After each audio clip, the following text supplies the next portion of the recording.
제이슨 스타뎀이 이기지 못할 존재는 지구상엔 없는 것 같습니다. 메가로돈 리뷰입니다.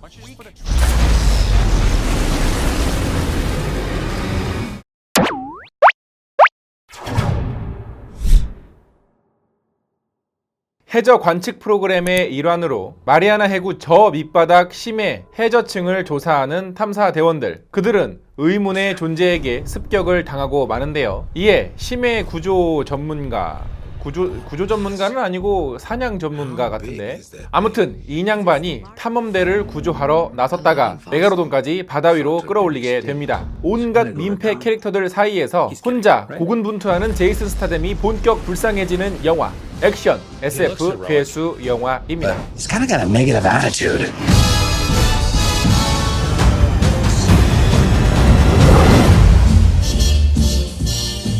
안녕하세요. 같이 영화 보는 남자 엉쭈입니다. 오늘 여러분들께 소개해드릴 영화는 메가로돈입니다. 보통 우리가 이런 영화를 보기 전에는 머리도 비우고 마음도 비우고 방광도 비우고 비울 수 있는 건 다 비우고 보러 가잖아요. 그죠? 그리고 이런 영화를 보러 가면서 우리가 인터스텔라 같은 명작 영화일 거라고 기대하고 보지는 않잖아요. 당연히 짜친 영화일 거고 그 짜침도 정도껏 어느 정도 충분히 즐겨줄 수 있는 어떤 그 정도의 어떤 괜찮을 것이다 라는 기대감 정도를 안고 본단 말이죠. 그러니까 이런 장르의 영화를 볼 때 관객들의 기본적인 마음가짐은 다르다는 겁니다. 물론 저도 그렇게 생각을 하고 봤어요. 그런데도 후져도 이렇게 후질 수가 없어. 특히 영화는 후반부로 갈수록 개연성이 진짜 똥물에 밥 말아먹는 수준으로 아스트랄하게 진행이 되는데요. 식사 중이셨어요? 죄송. 초중반부는 비교적 봐줄만하게 진행이 됩니다.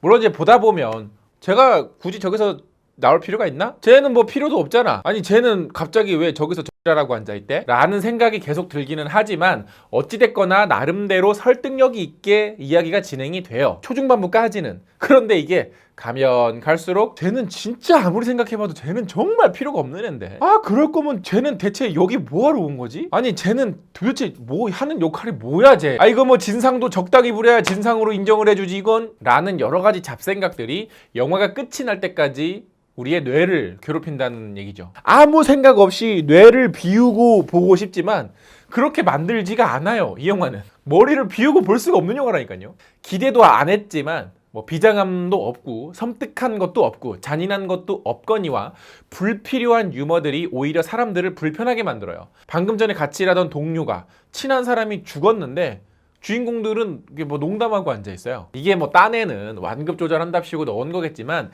진지한 상황에서 분위기 파악 못하고 농담만 쳐하고 있는 수준이라는 겁니다. 거기다가 주인공들은 연애질까지 하기 시작하는데요.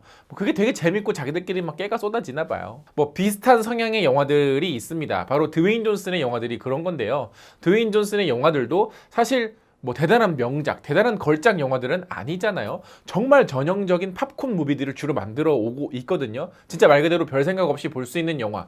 저 정도면 그래 어느 정도 조금 말은 안 되지만 그래도 이 정도는 참고 본다. 그래서 드웨인 존슨의 영화를 보다 보면 이런 팝콘 무비를 만들면서도 적어도 영화의 개연성이나 진정성은 어느 정도는 잘 갖추고 있어요. 말이 안 되는 소재를 다루긴 하지만, 근데 드웨인 존슨 자체도 말이 안 되는 존재이긴 하잖아요, 솔직히. 그래서 드웨인 존슨은 자기가 가지고 있는 배우의 이미지를 스스로 캐릭터화하기도 하고 이용하기도 하고 또 거기서 오는 재미도 분명히 있습니다. 그런데 이 영화는 그렇지가 않아요. 제이슨 스타뎀이 그 어떤 연기를 펼치고 그 어떤 대사를 치고 그 어떤 액션을 보여줘도 수습이 되지가 않습니다. 영화의 개연성 자체가 말이 안 되거든요. 정말 납득할 수 없는 행동들만 캐릭터들이 하고 있습니다. 예를 들어서 탐사대원들이 바닷속에 사고로 갇혀요, 초반에. 그리고 그를 구조할 사람으로 제이슨 스타뎀이 필요하대요. 근데 구조 과정을 보면요, 제이슨 스타뎀이 올 필요가 없는 거예요. 그 사람이 자신만이 쓰는 장비를 가져온 것도 아니고 자신만의 구조법이 있는 것도 아니고 원래부터 이 조사대에게 그냥 있었던 장비를 가져다가 아무런 거시기도 없이 그냥 구조해서 오거든요.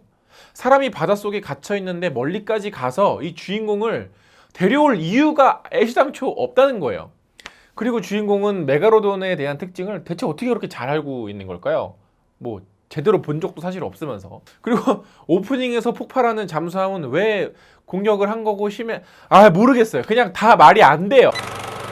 이 영화의 소재가 말이 안 된다라고 말씀을 드리는 게 아니에요. 어차피 SF 액션 영화고 영화 속 설정은 당연히 현실에서는 벌어질 수 없는 거니까, 그렇죠? 근데 영화 안에서 만들어지는 영화 속 규칙이라는 게 있거든요. 그런데 이 영화는 그게 그냥 없어요. 그냥 갑자기 여기서는 얘가 민폐짓을 하고, 여기서는 얘가 악당짓을 하고, 갑자기 여기서는 죽고, 갑자기 여기서는 농담 그러다가 갑자기 상어가 우와 거기다가 이 영화는 주인공들의 연기가 이렇게 후질 수가 없습니다. 특히 그 중에서도 리빙빙의 연기는 정말 안습이에요. 그 사람이 영어를 잘 못해서가 아니라 감정 표현이라는 것을 아예 못하고 있습니다. 저 표정이, 저 눈빛이, 저 말이 이게 좋다는 건지 나쁘다는 건지를 도대체가 알 수가 없어요. 오히려 딸 역할로 나왔던 그 꼬마애가 훨씬 더 감정 전달을 더 잘하고 있습니다. 거기다가 이 캐릭터의 가장 큰 문제는 민폐 중에 민폐 짓거리만 일으킨다는 거예요. 얘 때문에 상어들이 튀어나온 거고요. 얘를 구하려다가 사람들이 다 죽을 뻔하고 몇 명은 죽습니다. 진짜 세상 민폐도 이런 민폐가 없어요. 최근 몇 년 동안 본 영화들 중에 통틀어서 가장 민폐예요.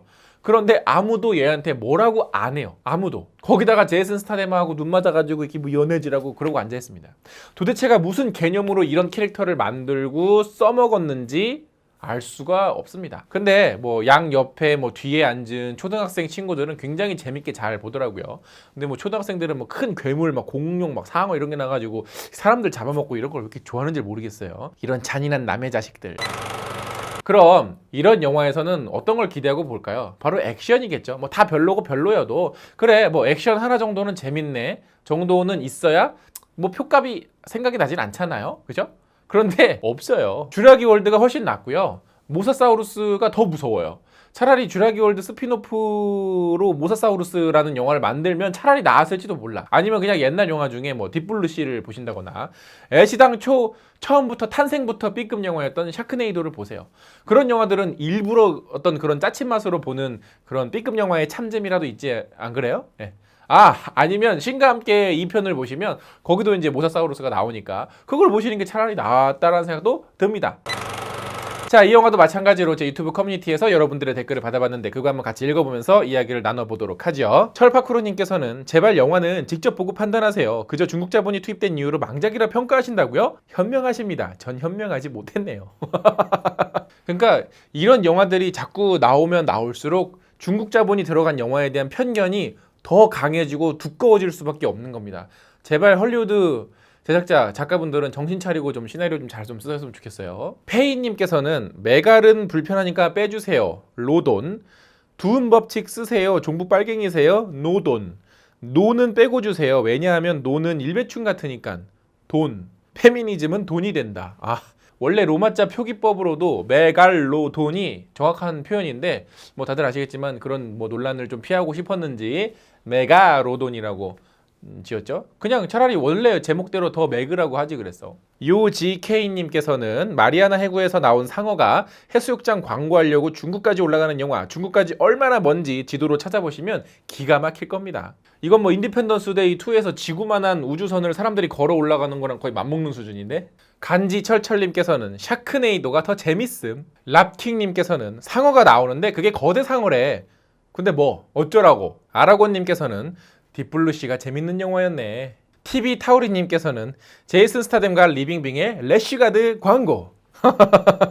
이초님께서는 주인공의 배는 절대 공격하지 않아. 그러니까 나도 그게 보면서 되게 궁금했어요. 저 집체가 뭐야? 더 거대한 상어가 이상하게 주인공들이 탄 배는 공격을 안 하더라고요. 조스에서는 배를 공격을 하잖아요. 그죠? 이해할 수가 없네. 어떻게 배만 쏙 피해가더라고 이렇게. 오, 사일런트 아웃사이더님께서는 이거 JK 필름에서 만든 건가요? 약간 그런 기시감이 드는 장면들이 사실 좀 많습니다. 근데 영화의 전체적인 분위기도 그렇고 약간 JK스럽더라고요. 보탄김님께서는 원작 소설 2번 보세요. 11년 전에 대학교 도서관에서 보고 영화와 기다렸던 31살. 이게 사실은 원작 소설이 시리즈로 여러 권이 있죠. 차라리 소설을 보면서 내가 가진 상상력으로 이렇게 만들어서 책을 읽는 게 영화를 보는 것보다 더 즐거울 것 같습니다. URY님께서는 차이나 머니 파워의 현실 이렇게 한 번 더 중국 자본에 대해서 확 이렇게 찝어 주셨네요. 자, 이렇게 많은 분들이 걱정을 하셨던 것처럼 사실 중국 자본이 들어간 영화 재밌게 만들고 좋은 영화를 만들면은 뭐라고 안 해요. 근데 항상 만드는 꼬라지가 보면 뭐 이게 이런 감정들을 제가 이제 찾아봤는데 우리나라 사람들만 느끼는 게 아니거든요. 그러니까 부디 중국 자본이 들어갔다고 해서 중국 개봉의 어떤 가이드라인이 있다고 해서 그걸 너무 이렇게 지키려고만 하지 마시고 좀 잘 좀 이렇게 작품으로서 좀 만드는 영화들이 좀 나왔으면 좋겠습니다. 자, 이렇게 영화 리뷰에서는 여러분들의 댓글도 같이 읽어드리고 있으니까요. 구독 후에 유튜브 커뮤니티 탭도 확인하는 거 잊지 말아주시고요. 영상 재밌게 보셨다면 좋아요 누르는 거 잊지 마시고 구독 버튼 아직 안 누르셨으면 구독 버튼 꼭 눌러주세요. 그리고 구독 버튼 옆에 있는 종 버튼까지 클릭을 해놓으시면 누구보다 빨리 엉준의 영상을 감상하실 수 있습니다. 그럼 전 다음에 더 재밌는 영화 리뷰로 찾아뵙겠습니다. 다음에 만나요. 안녕. 아유, 내가 망작영화제를 국내로만 한정해서 그렇지 미국 외국까지 다 포함했으면은 칸 영화제 수준이지.